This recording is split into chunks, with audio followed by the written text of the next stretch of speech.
Bismillah, alhamdulillah, wa salatu wassalam ala rasulillah. We continue reading from the 40 principles of the religion, أربعين في أصول الدين, by Imam Al-Ghazali rahimahullah. And we're still in the principle of seeking that which is halal, the lawful. And the very last thing that we have read from the text of Imam Al-Ghazali is that the intention is the intention and the affairs of the heart are very crucial. It is that which you have no intention to commit or consume that which is haram.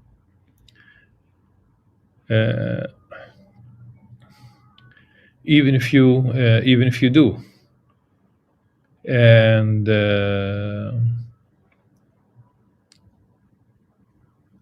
your intention to consume or commit that which is halal is also the same, even if in reality you might be doing something which is haram. And Imam Al-Ghazali gave examples.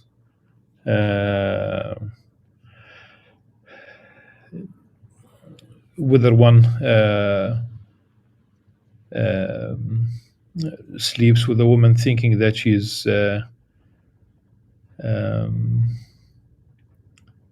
knowing that she is unlawful to him, ajnabiyya.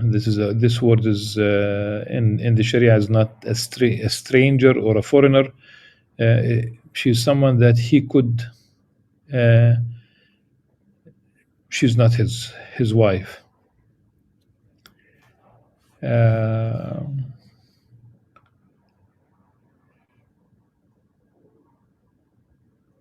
And she turns out to be his wife, then the darkness of the heart does take place. At any rate, he continues with the impurities and the purifications that do influence the enlightenment of the heart through one's intention and action. He says the same applies to ritual impurity and purity that affect the enlightenment of the heart, your aspiration, and your belief. You were not commanded to pray while your clothes are pure, rather you were commanded to pray while believing that they are pure. Whether they are or not, that's not the issue. The issue is that you believe that they are pure.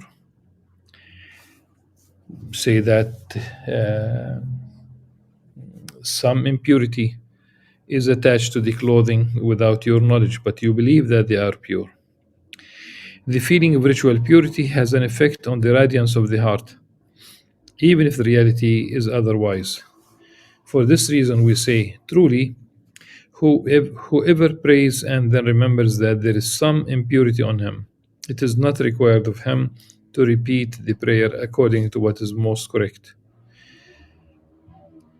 For the Prophet ﷺ removed his sandals in the middle of his prayer and thereafter continued when Jibreel alayhi salam, the archangel Jibreel alayhi salam, who also is described as the spirit of the Holy Spirit in the Quran, informed him that there was some filth on them. This is why the affair of someone who constantly doubts his state of ritual purity is extremely difficult. Indeed, as long as his heart is not settled on believing he is ritually pure, it is required of him to investigate the matter and repeat the prayer. These people have made things extremely difficult for themselves. So Allah subhanahu wa ta'ala made things difficult for them, and they are destroyed by their ways, having to investigate. As the Messenger of Allah subhanahu wa ta'ala said, "The obsessive are destroyed. هلك المتنطعون." It has been narrated by Ibn Mas'ud. It was mentioned in the compendia of Imam Muslim. Hadith Sahih. هلك المتنطعون. There is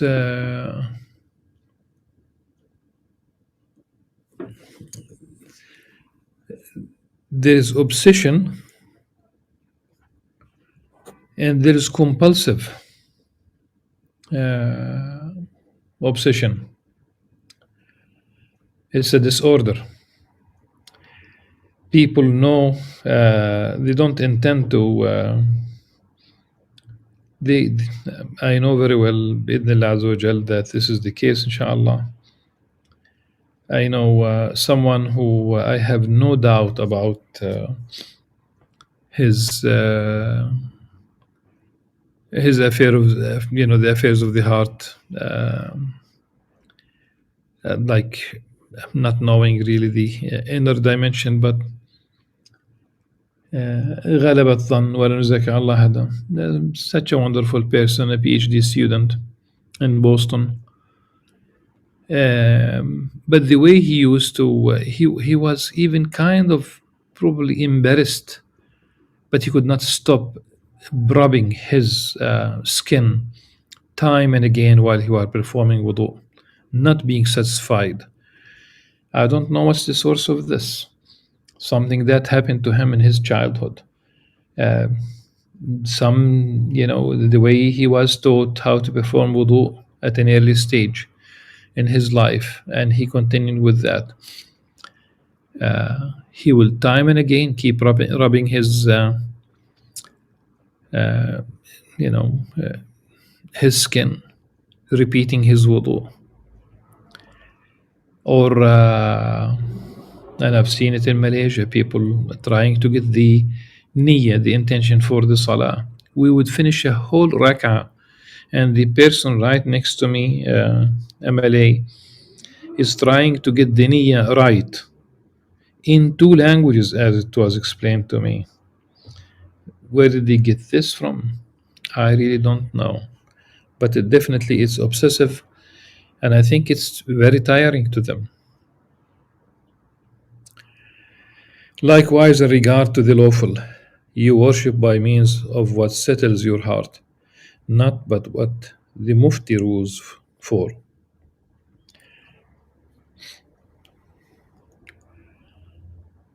Therefore, ask your heart, even if you are given a ruling. Remember the hadith that we have read yesterday.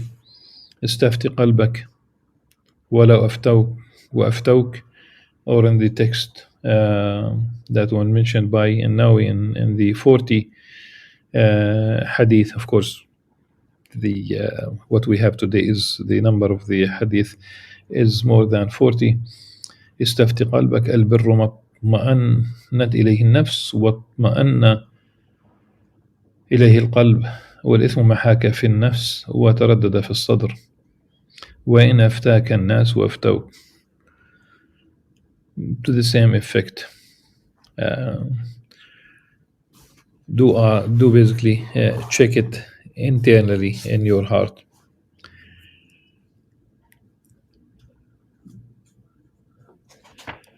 Now, another subtopic within the seeking the lawful, في الأموال المشتبهة وحكمها, on taking from doubtful wealth that people possess.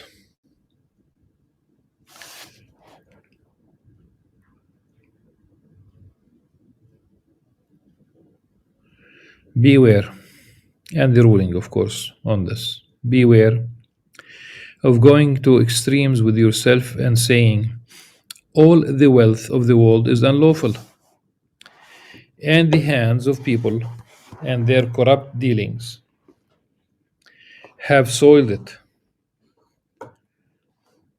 made it impure. Hence, I will either be content with living ascetically, or I will take hold of it comprehensively without distinguishing between the lawful and the unlawful. I think there's something beautiful about the original Arabic that I would like to share with you. When it was translated here as living ascetically, in Arabic really it's yes, ascetically, but the details فأقنع بالحشيش مترهبا. So living ascetically, subsisting on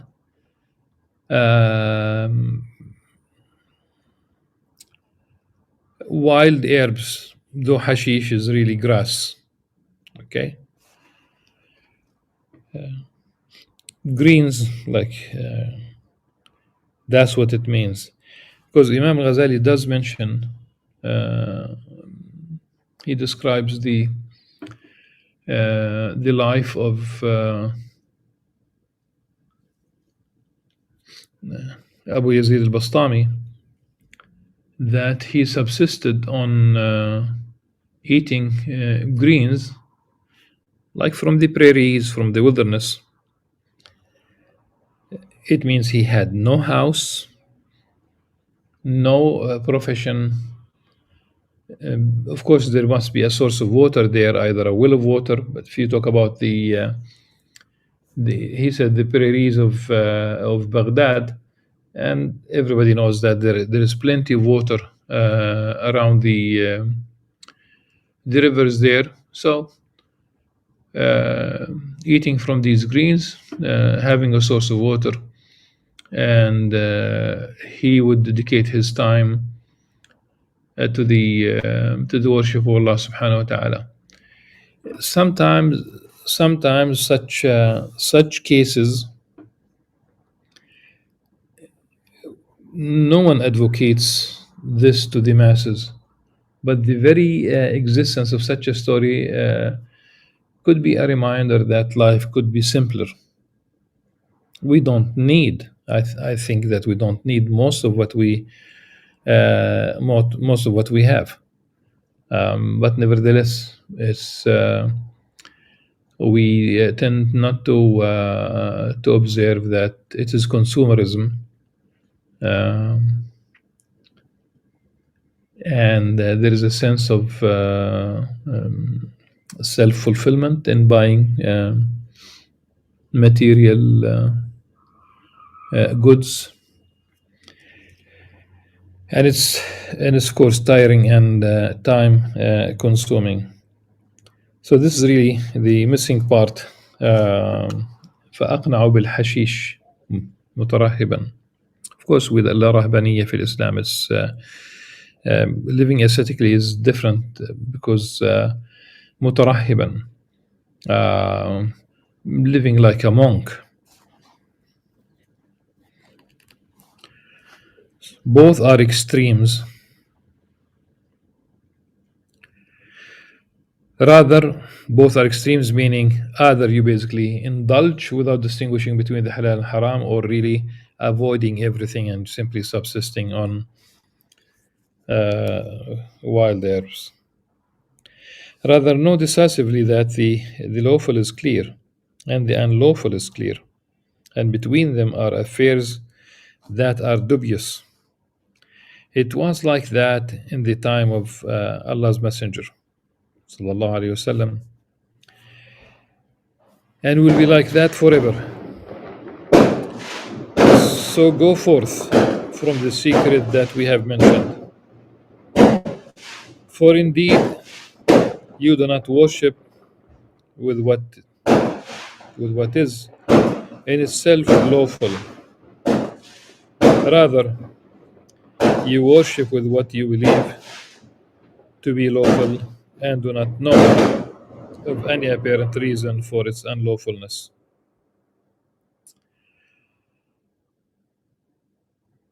Allah's Messenger sallallahu alaihi wasallam performed ablution from the satchel of an idolatress mushrika. And Umar radiallahu anhu, Umar ibn Khattab, performed ablution from a Christian woman's jar. If they were thirsty, they would have drunk from each respectively, and drinking impure water is prohibited. However, they assumed its original state of certain purity and did not abandon the thought of it because of the mere notion of impurity.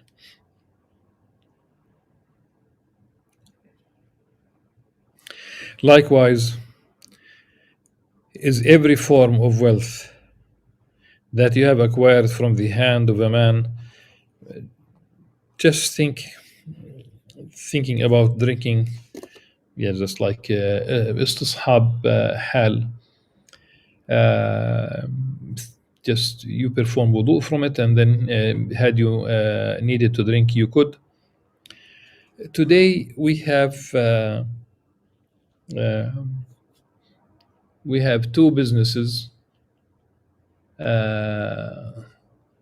that it's important probably to just simply shed light on these two businesses. One of them is the kosher business, and the other one is the halal business. Of course, it's important to realize and to know what is halal and what is kosher, let's say. But it became a business where, in both cases, sometimes something that is obviously lawful, such as water, okay? Why stamp the word kosher or stamp the word halal? That's not the original. That's not really the. It would not occur to me at all. Wherever I buy water around the world, in a Muslim country, in whatever country and whatever culture they have, if it's a bottle of water, it's a bottle of water. As simple as that. And it goes into other things. And obviously, it's a business. And I know in certain countries, it becomes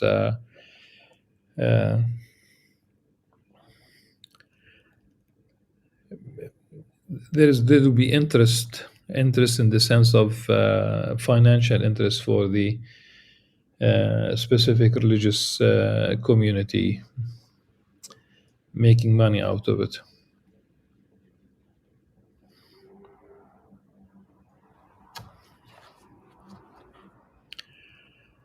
Likewise is every form of wealth that you have acquired from the hand of a man whose state is unknown to you. You have the right to buy from him and eat the food he serves you, as a way of having a good opinion of a Muslim. A good opinion of a Muslim. But also we have in the Quran,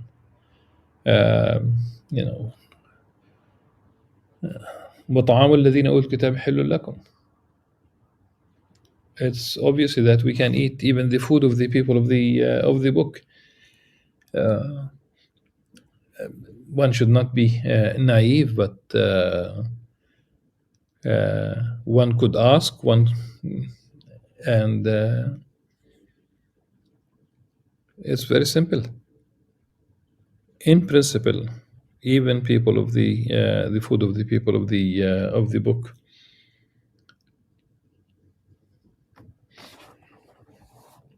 The basic principle is to assume that what he owns is lawful.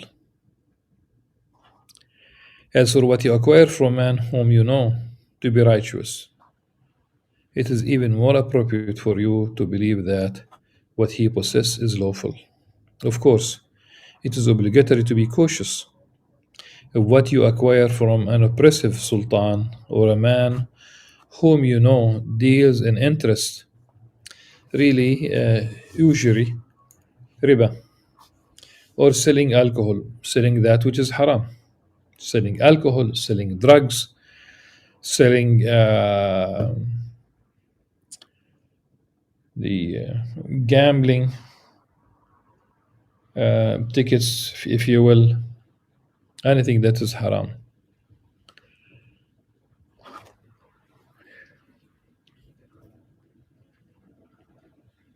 It is obligatory to be cautious of him until you ask, investigate, and come to know where he got his wealth from. If the manner in which he acquired it appears lawful to you, then you have the right to take it. If it doesn't, then it is necessary to rely upon an external sign as the indication of his state. This is if the majority of his wealth is unlawful. If the majority of it is lawful, then you have the right to eat from it. But if you leave it, that is caution.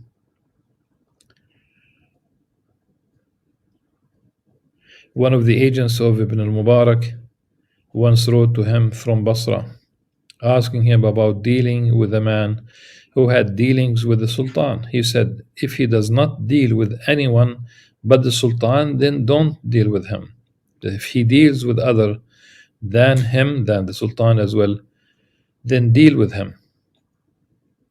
Meaning that you have the wealth is mixed, and in this case, you could basically uh, have a transaction with him. Generally, people are of six divisions in respect of you. The first of them is that the person is unknown. Eat from his wealth, and caution is not obligatory. Rather, it is pure piety. The second is that you know a person to be righteous and good.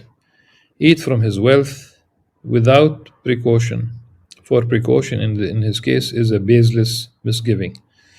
If it leads to offense or embarrassment, then it is unlawful act of disobedience due to the offense it contains and because it involves holding a bad opinion of a righteous person.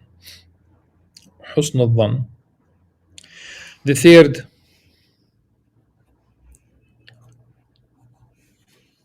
is that you know a person to be oppressive and one who deals with interest, usury,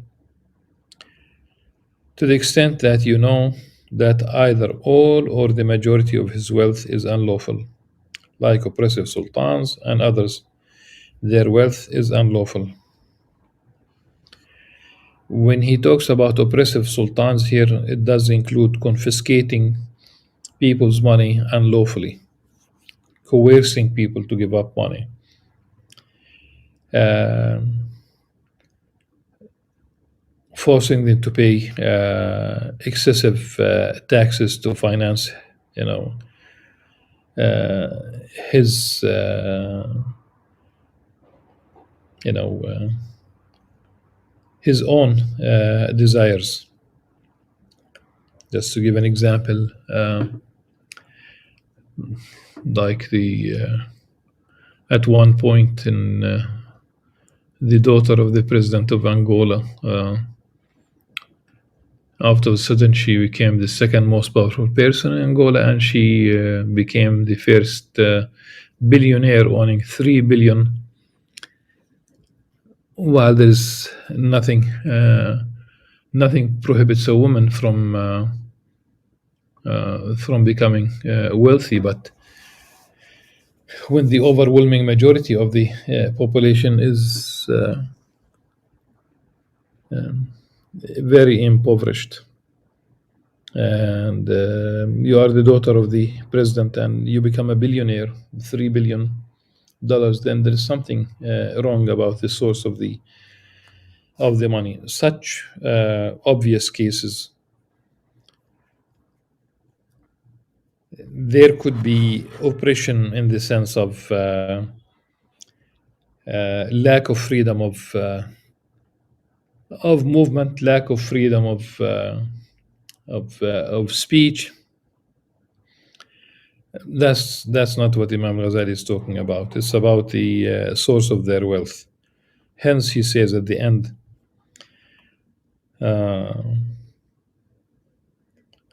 He says the third is that you know a person to be oppressive and one who deals with interest, usually to the extent that you know that either all or the majority of his wealth is unlawful. Like oppressive sultans and others, their wealth is unlawful. So it's not about, it seems that they had more freedom of speech than we have today.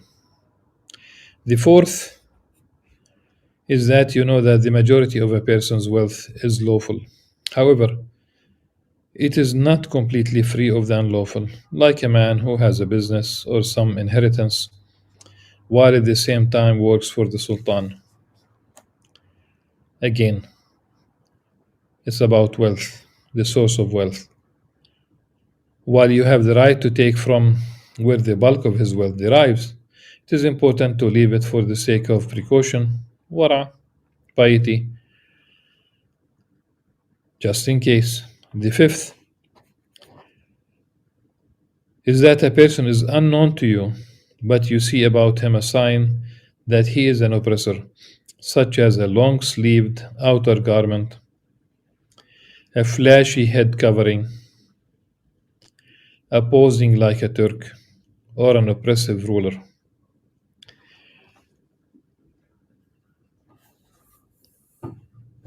About the Turk, is it posing in the Arabic?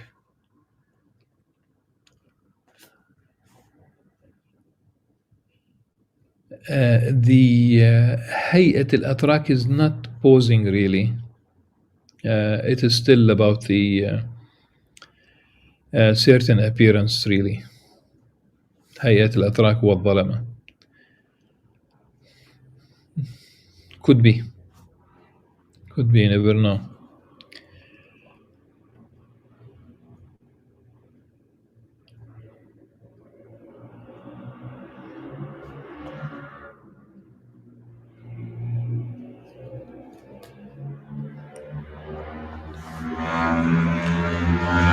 These, because he speaks about the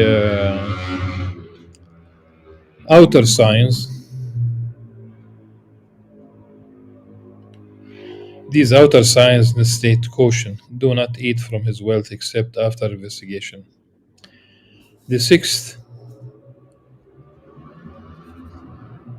is that you see about a person the sign of sin rather than the sign of oppression, such as a long mustache, a partially shaved head, and here talks about qaza, which is rampant today amongst Muslims and non-Muslims alike. Seeing him curse another or looking at an unrelated woman, if you know that he has some wealth that was inherited from that was inherited or from business, his wealth from that is not unlawful. However, if his affair is unknown to you, then there must be some examination regarding this, for the sign of sin is weaker than the sign of oppression. Nevertheless, the most apparent ruling to me is that his wealth is not unlawful, because obvious possession and Islam indicate ownership more clearly than these signs are an indication of unlawfulness. Neither is this indication stronger than the indication given by a person's Christianity or Zoroastrianism of the impurity of his water. And Allah's Messenger وسلم, and Umar anhu, did not give heed to it. As for the sign of oppression, it is like as if we saw a gazelle urinating in water, and therefore found that the water had changed. The water had changed, meaning that the color and the smell. While it is possible for the change to have come from prolonged standing of the water, so it's not really running water, it's not a stream, it's not, or from the urine, it would be obligatory to avoid it in view of the obvious cause. because we have seen the gazelle urinating in the water. In addition to all of this, it is obligatory for a person to ask his heart. If he finds his heart, if he finds in his heart any disturbance, then he should avoid it, for sin is the disturbance of the heart and the friction of the chest. Hazaz, hawaz, hazaz. There is, however, a subtlety that many pious people are heedless of. It is that whenever something is foregone out of precaution or disturbed conscience, it is nevertheless not permissible to forego it or inquire about it if doing so would cause offense. Thus, if an unknown person serves you food and you ask him, "Where is this from?" he would be embarrassed and offended. Causing annoyance and having a bad opinion of others are both unlawful. If you ask someone else, but he knows that you asked, then the offense is even greater. If you ask someone else about him without him knowing, then you have spied on him, held a bad opinion, and sometimes opinion is sinful. إن بعض الظن إثم. Made light of backbiting, and that's a grave sin, and accused him without basis, all of which is unlawful. On the other hand, leaving off precaution is not unlawful, so there is nothing you can do but show kindness by leaving it. If caution is not possible without offending him, then you must eat. Indeed, gladdening a Muslim's heart and protecting it from offense is more important than caution.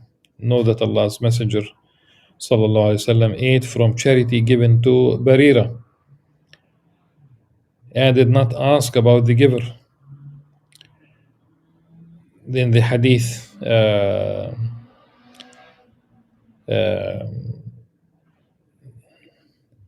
he said it was given to Barira as charity, but for us it's a gift.